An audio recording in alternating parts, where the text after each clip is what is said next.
ponencia de Adrián Velasco Aguilar con el título Las relaciones diplomáticas de México con los Estados Unidos y los Estados Confederados de América 1861-1867, y Adrián viene de la Universidad Autónoma Metropolitana, Unidad Iztapalapa. Hola, muy buenas tardes a todos. Debo agradecer al comité, el comité organizador de este coloquio, pues haber aceptado mi ponencia. Bueno, yo voy a hablar sobre un tema muy interesante que tiene que ver con las relaciones internacionales. Estas relaciones internacionales, generalmente nosotros vemos cómo la intervención francesa, ¿no? Va más allá solamente de las relaciones entre Francia y México. Aquí entra un factor muy importante, ¿no? Un país muy importante que va a ser Estados Unidos. ¿Por qué se mete Francia? ¿Por qué envía a un ejército a México? ¿Sí? En primer lugar, porque los Estados Unidos, después de haber, previamente Estados Unidos haber declarado su doctrina Monroe y haberla respetado hasta de 1823 hasta esa fecha, ¿no? En primer lugar, Francia no tiene ningún inconveniente en América, es decir, no tiene ningún adversario para meterse en México. ¿Por qué? Porque Estados Unidos está pasando por una guerra civil, ¿sí? Que es la guerra de secesión. La guerra de secesión que va de abril de 1861 a abril de 1865.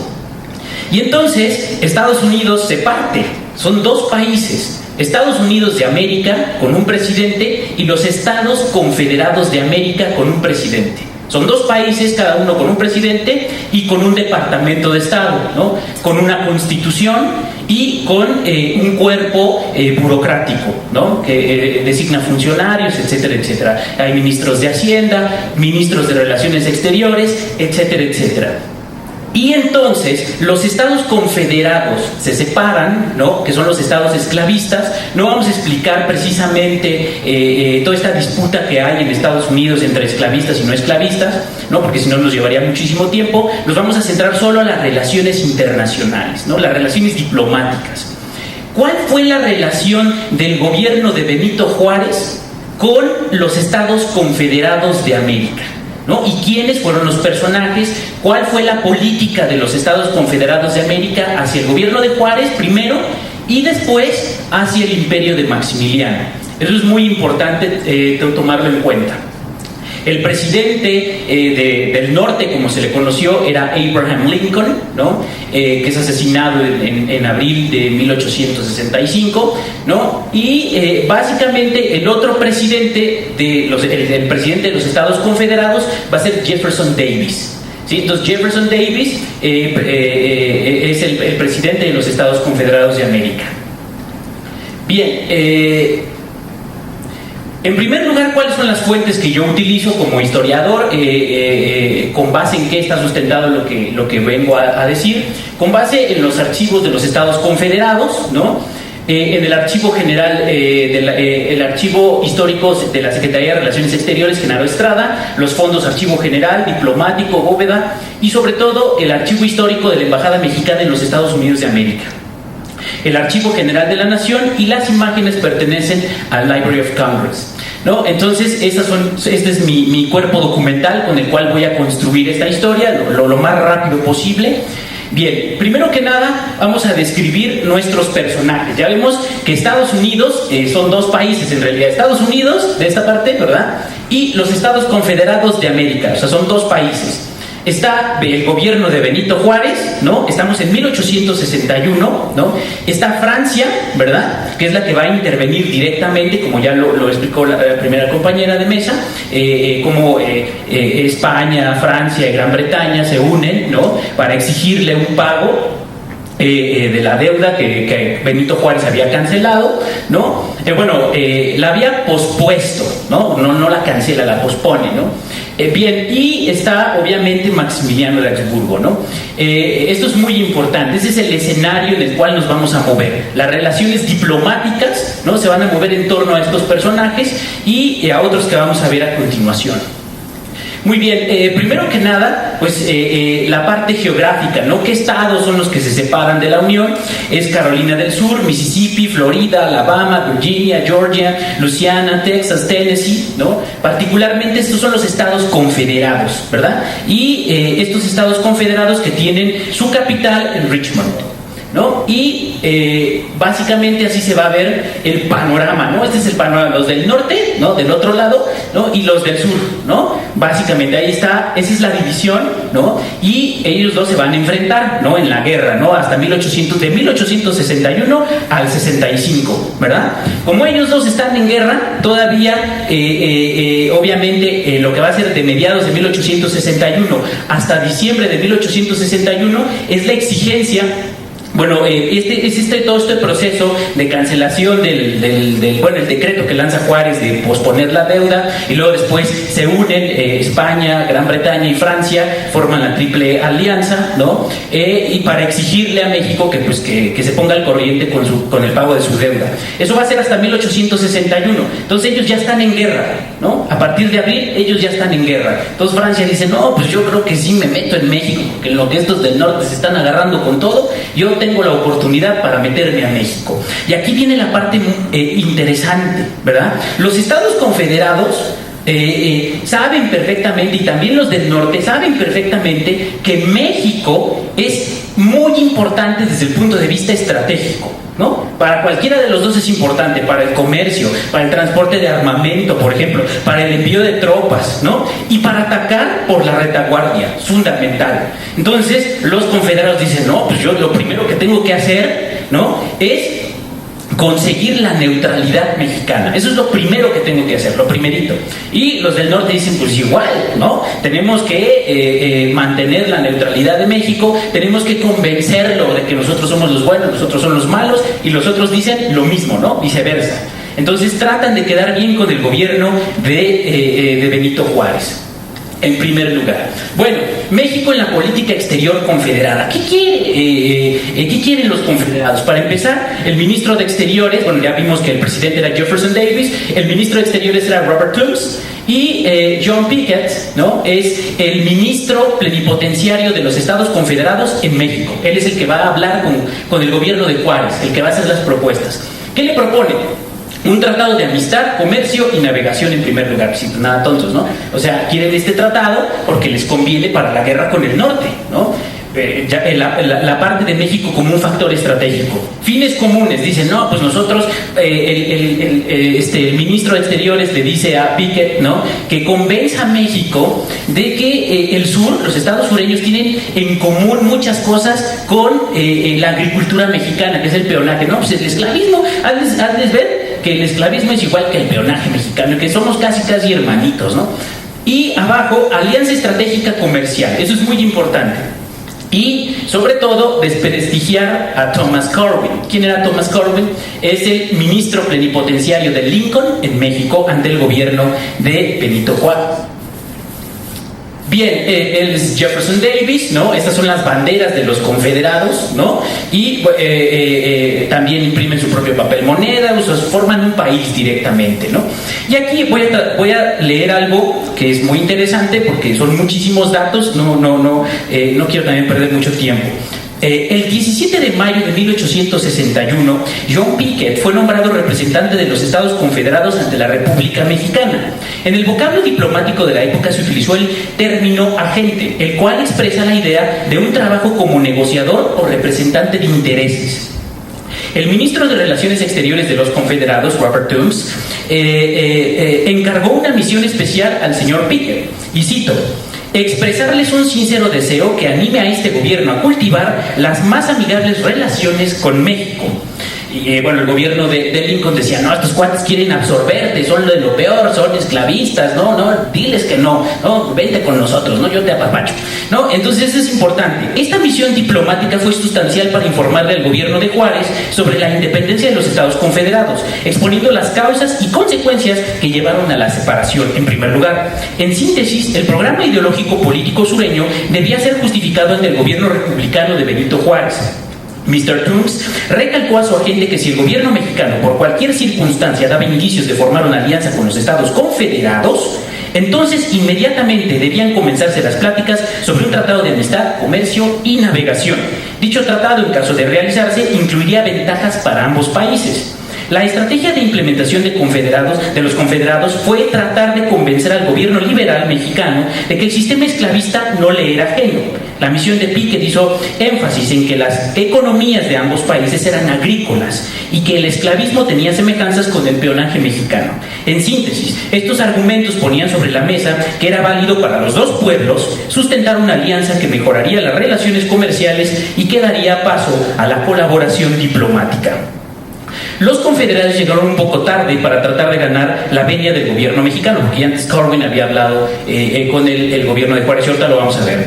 El principal miedo de Jefferson Davis era que la gente de Lincoln consolidara una alianza con los mexicanos y golpeara a la Confederación por la retaguardia. Por ese motivo se buscó la neutralidad de México ante el conflicto interno estadounidense. Toombs hizo énfasis que cualquier alianza comercial, territorial o política con los Estados Unidos sería considerada como un acto de enemistad hacia los Estados Confederados. Y aquí sí Juárez le da miedo, dice, yo no sé cómo actuar. Si apoyo a los confederados se enoja Lincoln, y si apoyo a Lincoln, los confederados como que me van a agarrar coraje y van a meterme en una guerra. Yo ya de por sí tengo muchos problemas económicos, y luego después se viene la intervención francesa, que es importante. Bien, entonces aquí viene esta parte del mapa, ¿no? Que este mapa es de 1862, ¿no? Ilustra perfectamente toda esta frontera que compartimos con los Estados Unidos, y particularmente la zona del estado de Texas, que era confederado y que comparte gran parte de la frontera con México. Esto es muy importante, ¿no? John Pickett, además de tratar de eliminar la retórica diplomática enemiga, ¿sí?, debía subrayarle al presidente Benito Juárez que las intenciones de la Confederación eran de amistad pura y simpatía sincera hacia el gobierno constitucional mexicano. Esta parte es importante en el sentido de que el enviado confederado tenía instrucciones de no cuestionar la Constitución del 57, es decir, Jefferson Davis le dice, no te metes en broncas, no cuestiones a los mexicanos, trátalos muy bien porque el país es estratégico, ¿no? Eso es muy importante, no te metes en política ni en nada, trata de ser lo más cordial posible y que somos muy buenos, etcétera. La idea era vanagloriar las iniciativas constitucionales que habían eliminado el despotismo militar, finalmente excluir las peleas fronterizas y solidificar un tratado comercial con derechos de tránsito por territorio mexicano figuró como el principal objetivo de la política exterior sureña. Eso es muy importante. Toombs cuestionó la moral de los mexicanos y comentó a Pickett que su misión no era cambiarla. Dice, tú no te vas a meter con ellos, no vas a discutir nada, puesto que México se había caracterizado, según él, por mantener una actitud de desprecio y de modales groseros hacia los agentes extranjeros, ¿no? Entonces él dice, pues esos mexicanos ven que cualquier cosa que les dices ya empiezan a pelear, ¿no? Según la interpretación del Departamento de Estado del Sur. Eso es muy importante. Bien, aquí vamos a hablar un poco con los Estados Unidos. Ya hablamos un poco de los confederados, ahora vamos a los Estados Unidos. ¿Qué pasa aquí? Como ya mencionamos, la ley de suspensión momentánea de la deuda externa, decreto de Benito Juárez, 17 de julio de 1861. A partir de ese día, Juárez dice, pues voy a posponer, ¿no?, la deuda, ¿no? Ahí está el monto: Inglaterra, España y Francia. 69 millones de Inglaterra de pesos, España 9 millones, Francia 2 millones y el total 81.632.560, ¿no? Como pueden ver, Francia era la que menos le debía y esa es la que decide invadir, ¿no? Es la que decide meter su cuchara, y como ya vimos, lo puede hacer porque Estados Unidos está en guerra civil. Entonces ellos dicen, pues vámonos para México, ¿no? Eso es muy importante. En diciembre forman el pacto, ¿no? Y ya saben, en lo que va a ser el 5 de mayo de 1862, que ya es esta batalla que gana lo que ganan los mexicanos, etcétera, etcétera, ¿no? Bueno, ¿qué propone Thomas Corbin, que es el ministro de los Estados Unidos de Abraham Lincoln, ¿verdad? Él es el representante, ¿no? Y se entrevista con Manuel Doblado y forman un tratado. ¿Qué sucede con este tratado? A ver, la estrategia de Lincoln es muy astuta. No tiene que ver con intervención directa, sino con una manipulación económica. Eso es muy importante. Entonces ellos dicen, bueno, Europa puede intervenir, cualquier país de Europa, ¿no?, puede intervenir en América Latina y sobre todo en México, que es zona estratégica para nosotros, anteponiendo la parte económica, ¿sí? Entonces nosotros vamos a decirle al gobierno mexicano que le vamos a prestar dinero para que paguen sus deudas y se pongan al corriente con sus finanzas públicas. Pero esto no lo hacen con la intención de, uy, sí, qué buenos, ¿no? La gran libertad de los Estados Unidos. La intención es que México se ponga al corriente con Europa y que a su vez se endeude con Estados Unidos, ¿sí? Que se endeude con Estados Unidos, que ya no se endeude con Europa, sino que ahora se endeude con Estados Unidos para que ellos tengan esta oportunidad de intervención. Eso es muy importante. Y el préstamo por 11 millones de pesos, las formas de pago eran moneda acuñada, bonos con cupones unidos, había un interés del 6% al año que debía pagarse cada 6 meses y redimibles a un plazo de 20 años.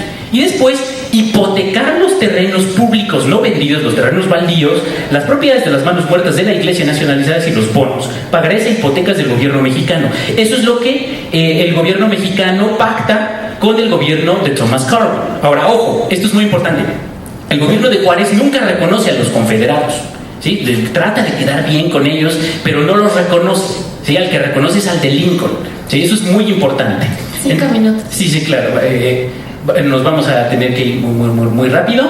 Y aquí, bueno, como en 1861, 1862 los confederados no llegaron a nada con el gobierno de Juárez, negociar directamente con el gobierno de Juárez, dicen, pues ya no vamos a negociar con ellos. Ahora vamos a tratar de convencer a los gobernadores locales, ¿sí? Estos gobernadores locales, el de Nuevo León, Coahuila, que es el más importante de todos, ¿no? Santiago Vidaurri, ¿verdad? Van los confederados, envían a un agente para que hable con él, ¿no? Y básicamente lo que le proponen es un tratado de amistad, comercio y navegación. Eso es muy importante. Igual, las mismas propuestas que le hacen a Juárez se le hacen a Vidaurri, ¿no? Entonces pasan de la política exterior en general a la política exterior local. Tratan de conseguir el apoyo mexicano, pero ahora local, de los gobiernos del norte, ¿sí? Particularmente. Bueno, él era Santiago Vidaurri, ¿verdad? Aquí se ve claramente, bueno, el de estado de Nuevo León, ¿verdad? Nuevo León, Coahuila, ¿no? Que después en 1864 Juárez lo va a partir, ¿verdad? Después Vidaurri, ¿no? Entra en disgusto con Juárez y se le voltea, se une al imperio, etcétera, etcétera. Y ahora nos vamos a analizar muy rápidamente las relaciones de los confederados con Maximiliano de Habsburgo.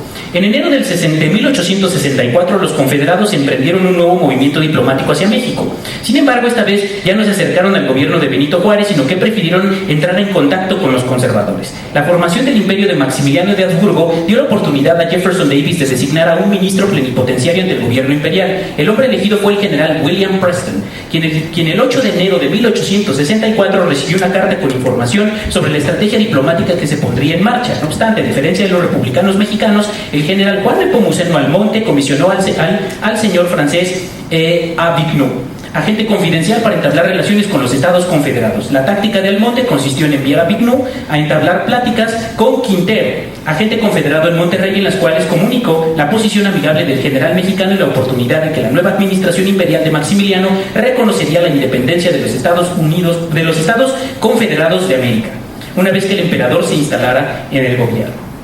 Entonces, pues viene este primer acercamiento, ¿no? al imperio de Maximiliano, que está fuertemente protegido por Napoleón III, ¿verdad? Y básicamente, pues en 1865, o sea, no consiguen prácticamente nada, porque el imperio de Maximiliano empieza más o menos en 1864, en 65, en abril, termina la guerra civil, y entonces viene el pacto de Juárez, como se va más hacia el norte Juárez, ¿no? Empieza, digamos, este triunfo primero del imperio sobre Juárez. Juárez tiene que moverse más hacia el norte, más hacia el norte, se establece en Monterrey, se va más hacia el norte porque definitivamente los franceses van ocupando gran parte del territorio. Y entonces viene la gran ventaja para México, ¿verdad? Que es el fin de la guerra de secesión en los Estados Unidos. Y entonces el general Ulysses Grant y el ministro, bueno, el embajador de México en los Estados Unidos, Matías Romero, conversa con Grant y le dice, pues ¿qué te parece si organizamos un ejército y echamos a Francia de aquí de una vez por todas juntos, ¿no? Y vienen las presiones diplomáticas, ¿no? Ya después viene, como lo mencionó en la primera ponencia, se mencionó muy bien, este crecimiento de Prusia, etcétera, etcétera. Ya no le conviene a Napoleón III tener un ejército aquí, se van retirando poco a poco entre 1866 y 1867, ¿no? Y después viene la Legión Extranjera, que era un ejército compuesto por austriacos, después Estados Unidos ya unificado, ¿no? En 1865, ya después de la derrota de los confederados, ya unificado, presionan a Austria para que saque a la Legión Extranjera. Y también, bueno, pues a Napoleón ya no le queda de otra, sacan a los ejércitos extranjeros de aquí, no por la vía violenta, sino por la vía diplomática.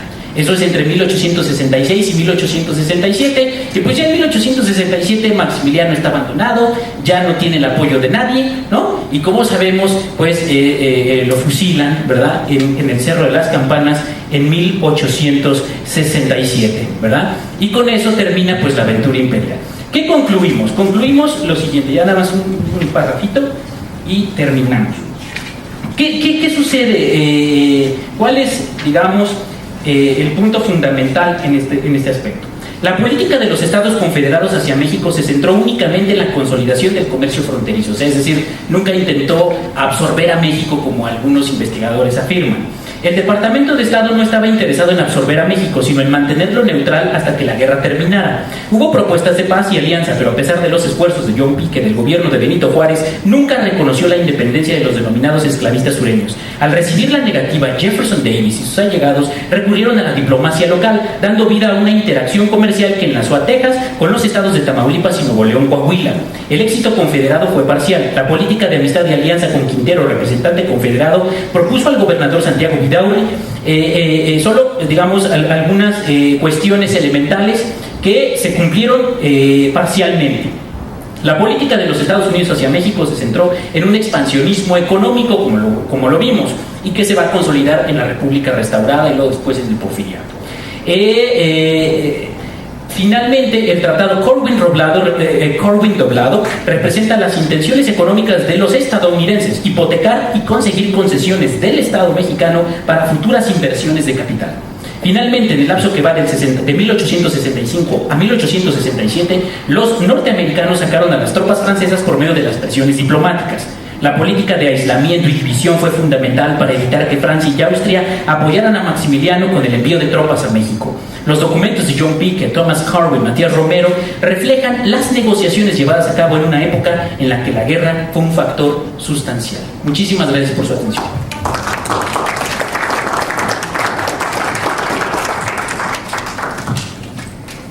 Muchas gracias, Adrián. Tenemos tiempo para hacer algún par de preguntas para estos ponentes que nos presentaron temas tan interesantes.